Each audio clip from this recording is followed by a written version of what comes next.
Welcome, listeners, or probably the only listener, Professor Kato.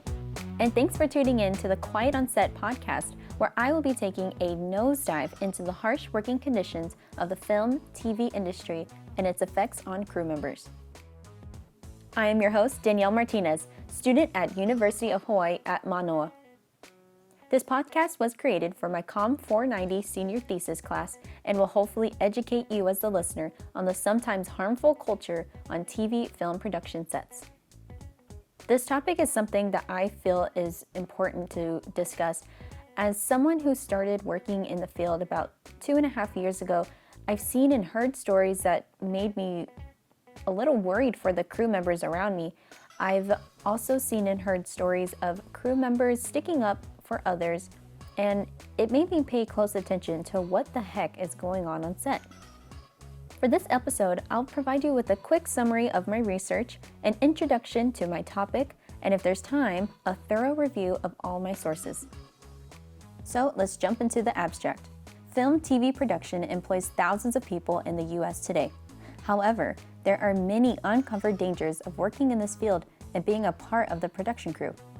Long hours, little to no breaks, and quick turnaround times that are seen as part of the business. The issues of verbal and emotional abuse, exploitation, and safety hazards needs to be recognized, understood, and addressed to protect the health and wellness of the thousands of individuals who make up this booming industry. This study uncovers stories from unheard crew members and provides data from a group of 58 survey participants to provide a better understanding of the normalized and sometimes toxic culture that thrives in this particular industry. Film and television production began in 1894 when the film industry became a global success with the newest invention, the kinetoscope. As this industry boomed in the US, specifically in Hollywood, California, film and television production developed a bad reputation of angry directors and snotty actors. Rarely do the behind-the-scenes crew members of these productions receive attention besides the credits that roll at the end of a show or movie. Crew members face long hours of labor that can be fast-paced, dangerous, and sometimes fatal. Studies to better understand mental health and wellness in workplace environments have been broadly conducted. For this thesis, a study was sent out to target production crew members in the film and television production industry to better understand the working conditions and their effects on the individual's mental and physical health. The goal is to provide insight and help others advocate for safer and more humane working conditions for both union and non-union laborers in this field. To give you as the listener a better understanding, a production crew is usually set up in a basic hierarchy. According to StudioBinder.com, the easiest organization for a crew is to separate them into above-the-line and below-the-line members. Above-the-line crew refers to people who are considered essential to a set and usually get paid at a fixed rate, meaning their payable amount is fixed before the shoot happens and does not adjust with changes to schedules, budgets, and so on. This is in opposition with below-the-line crew who will usually get paid on a daily or hourly rate who are not seen as essential to the production. The quote-unquote line refers to a literal budgetary line on a bid from the production company. But outside of monetary value, this can refer to a crew member's importance to the production and either can or can't be replaced. There are many different departments within production that have a unique set of skills and knowledge in order to achieve the desired goal.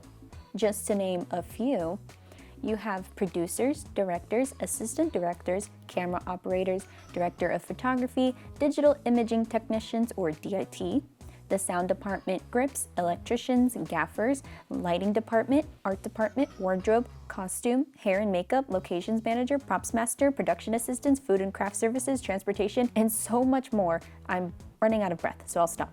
All of these departments contain multiple people, depending on the size of the job and the stunts or activities involved, or the look of the final product. As you can imagine, having all of these people constantly moving around during a busy set is difficult to manage and care for. If a production doesn't have experienced and well-trained workers or management, the production can become chaotic and sometimes dangerous.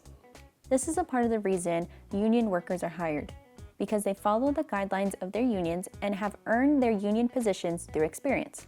But productions don't always use union workers, and when they do, some production companies don't always follow those union standards that they agreed to when they hired the union worker or workers.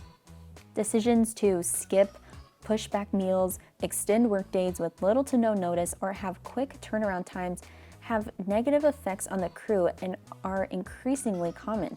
These decisions are usually made by those above the line production members who run and accept the financial penalties from the unions for making these decisions. The literature review will discuss different signs of workplace abuse and harassment. These signs will be linked with the workplace conditions within the film and television industry. Effects from the toxic workplace conditions will be discussed, as well as the effect on laborers and the industry overall. In the U.S., film and television production provides work opportunities for thousands of people and also provides entertainment for millions more, which make companies billions of dollars.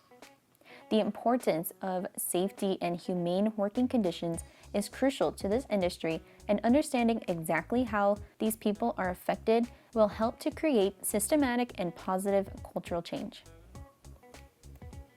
Let's review some of my literature sources. There have been many testimonies from production workers who have shared similar stories of workplace harassment, emotional and verbal abuse, and lack of pay while working on set. Since the start of the pandemic, there has been an uptick of complaints from union members to their respective local chapters of worsening conditions from productions by major streaming companies. A demand for constant entertainment and shows to stream online increased when many of the world went into quarantine lockdowns and forced people to stay home. Some corners have been cut, demand for labor has increased, but the quality of these workplaces have decreased, leaving some contractors, freelancers, gig workers, and employees to suffer and or leave the workforce. An article written by Todd Spangler for Variety.com detailed the increase in Netflix's production budget from $10.81 billion in 2020 to $13.6 billion in 2021, taken from an amortized basis. On October 4th, 2021, the International Alliance of Theatrical Stage Employees, or we'll call it IATSE, held a vote to authorize a strike for its 60,000 members across the U.S. Of the 90% of IATSE's members, an almost unanimous decision of 98% voted yes to authorize a strike across the nation. In a publication released by IATSE on October 4, 2021, the union stated the following, quote, "These issues are real for the workers in our industry, and change is long overdue. However, the explosion of streaming combined with the pandemic has elevated and aggravated working conditions, bringing 60,000 behind-the-scene workers covered by these contracts to a breaking point. We risked our health and safety all year, working through the pandemic to ensure that our business emerged intact. Now, we cannot and will not accept a deal that leaves us with an unsustainable outcome," end quote. So let's talk about meal breaks. Most commonly, a full day of work for film and TV production is a 12-hour day with a 30-minute or an hour meal break.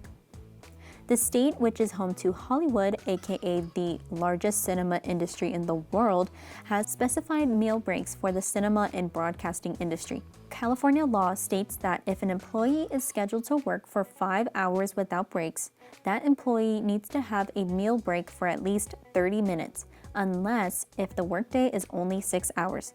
Then the employee can waive their meal without penalty.